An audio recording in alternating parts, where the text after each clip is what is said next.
عزیز طلباء و طالبات السلام علیکم ورحمۃ اللہ۔ چونکہ ہمارے نصاب بہارستانی اردو گیرواں جماعت کی کتاب میں جو مثنوی داستان حالت تباہ کرنے ماں باپ کے غائب ہونے سے، جو کہ میر حسن کی مشہور مثنوی سحر البیاں سے ماخوذ ہے، چند اشعار کی تشریح ہم نے کری ہے۔ آج ہم آگے بڑھیں گے۔ آج ہم یہاں سے شروع کریں گے کہ کوئی سر پہ رکھ ہاتھ دلگیر ہو، گئی بیٹھ ماتم کی تصویر ہو، کوئی رکھ کے زیر جنخداں چھڑی، رہی نرگس آسا کھڑی کی کھڑی، رہی کوئی انگلی کو دانتوں میں داب، کسی نے کہا گھر ہوا یہ خراب، کسی نے دیے کھول سنبل سے بال، تماچوں سے جوں گل کیے سرخ گال، نہ بن آئی کچھ ان کو اس کے سوا، کہ کہیے یہ احوال اب شاہ سے جا، سنی شاہ نے القصہ جب یہ خبر، گرا خاک پہ کہہ کے ہائی پسر، کلیجہ پکڑ ماں تو بس رہ گئی، کلیجہ پکڑ ماں تو بس رہ گئی، کلی کی طرح سے بے کس رہ گئی، کہا شاہ نے مجھ کو، کہا شاہ نے وہاں کا مجھے دو پتہ، عزیزو جہاں سے وہ یوسف گیا، گئیں لے وہ شاہ کو لب بام پر، دکھایا کہ سویا تھا وہ سیم بر، یہی تھی جگہ وہ جہاں سے گیا، کہا ہائی بیٹا تو یہاں سے گیا، مرے نوجواں میں کہاں جاؤں پیر، نظر تو نے مجھ پر نہ کی بے نظیر، عجب بحر غم میں ڈبویا مجھے، غرض جان سے تو نے کھویا مجھے، عجب طرح کی شب تھی ہیہات وہ، قیامت کا دن تھا نہ تھی رات وہ، صحرا نے کیا جب گریبان چاک، اڑانے لگی مل کے سب سر پہ خاک، اٹھا شہر میں ہر طرف شور و غل، کہ غائب ہوا اس چمن سے وہ گل، غم و درد سے دل جو سب کا بھرا، ہوا باغ سارا وہ ماتم سرا۔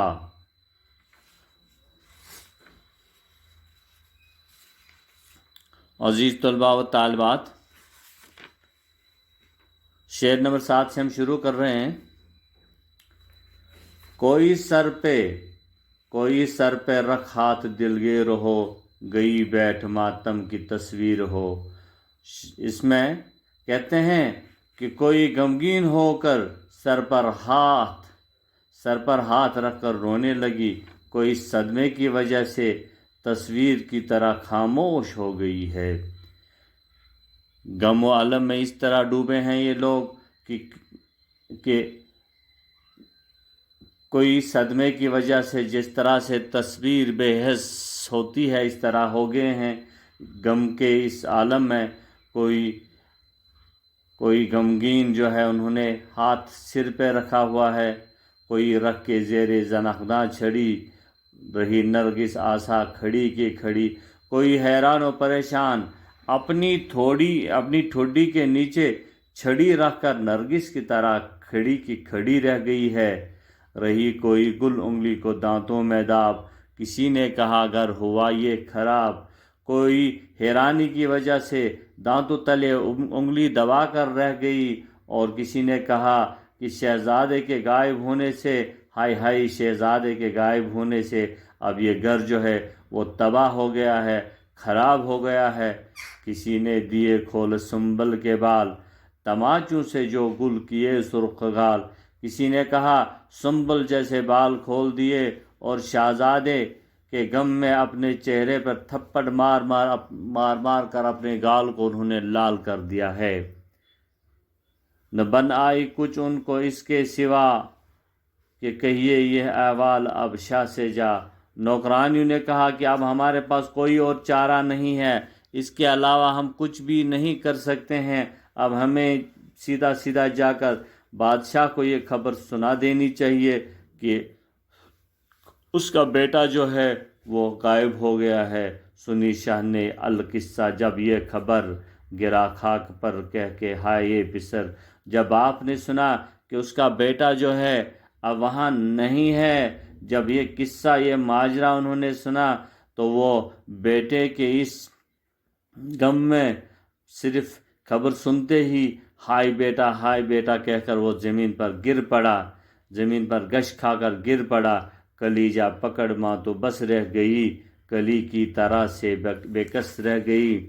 شہزادے کی ماں نے جب یہ خبر سنی کہ اس کا شہزادہ اپنے کمرے میں نہیں ہے، یہ خبر سنتے ہی وہ کلیجہ تھام کر رہ گئی اور اس طرح غم میں نڈال ہو گئی ہے جس طرح کلی کھلنے سے پہلے ہی مرجھا جاتی ہے. کہا شہنواں کا مجھے دو پتہ، عزیز و جہاں سے وہ یوسف گیا. بادشاہ نے کہا کہ مجھے وہ جگہ بتا دو جہاں سے میرا حضرت یوسف جیسا بیٹا غائب ہو گیا ہے. گئی لے کے وہ شاہ کو لبے بام پر دکھایا کہ سویا تھا وہ سیم بر. وہ بادشاہ کو چھت پر لے گئیں اور اسے کہا کہ اے بادشاہ اے جہاں پناہ کہ اس جگہ چھت کے کنارے آپ کا شہزادہ جو ہے، ہمارا شہزادہ جو ہے وہ سویا ہوا تھا. یہی تھی وہ جگہ وہ جہاں سے گیا. کہا ہائی بیٹا تو یہاں سے گیا. بادشاہ نے وہ جگہ جب دیکھی تو جہاں سے شہزادہ گم ہو گیا ہے، وہ شہزادہ وہ شدت کے غم سے جیسے پاگل ہو گیا ہے. شہزادے کے غائب ہونے پر اس کے غم میں وہ جیسا پاگل ہو گیا ہے اور خیال میں شہزادے سے باتیں کرنے لگا ہے کہ اے میرے شہزادے، کیا تو اس جگہ سے غائب ہو گیا ہے؟ میرے نوجوان میں کہاں جاؤں پیر، نظر تو نے مجھ پہ نقیب نظیر. بادشاہ نے کہا اے میرے جوان، میں بوڑھا شخص ہو گیا ہوں، میں بوڑھا شخص، اب میں کیا کروں گا؟ اس بڑھاپے کی حالت میں اب کہاں جاؤں گا؟ تم نے تو اپنے بوڑھے باپ کا خیال بھی نہیں رکھا ہے. اجے بہر غم میں ڈبویا مجھے، غرض جان سے تو نے کھویا مجھے. تو نے مجھے غم کے سمندر میں ڈبویا ہے، گویا تو نے مجھے مار ہی ڈالا ہے. عجب طرح کی شب تھی وہ ہی ہاتھ، وہ قیامت کا دن تھا نہ تھی رات. وہ رات جس رات میں شہزادہ گم ہو گیا ہے ایک عجیب سی رات تھی. بلکہ رات نہیں تھی جس رات میں شہزادہ گم ہو گیا تھا، بلکہ وہ قیامت کا دن تھا. سحر نے کیا جب گریبان چاک، اڑانے لگی مل کے سب سر پہ خاک. بہرحال جب صبح ہو گئی اور شہزادے کے غم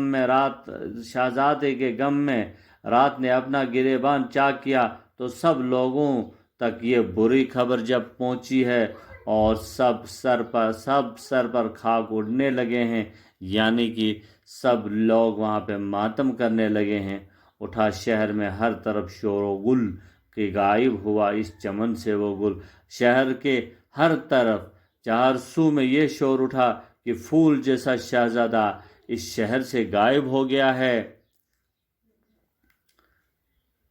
غم و درد سے دل جو سب کا بھرا، ہوا باغ سارا وہ ماتم سرا. سبھی لوگ دکھی ہو گئے ہیں، رونے پیٹنے لگے ہیں، اپنا سینہ پیٹنے لگے ہیں. سارا شہر جو ہے اب وہ غم کدہ بن گیا ہے. جبکہ وہ سرو اس باغ سے نظر پھول آنے لگے داغ سے. اور پھر جب سے وہ سروقت شہزادہ اس باغ سے چلا گیا ہے تب سے تمام پھول داغ جیسے نظر آنے لگے. یوں پھولوں میں وہ تازگی اور دلکشی باقی اب نہیں رہ گئی ہے، وہ اداس اور مرجھا جانے لگے ہیں.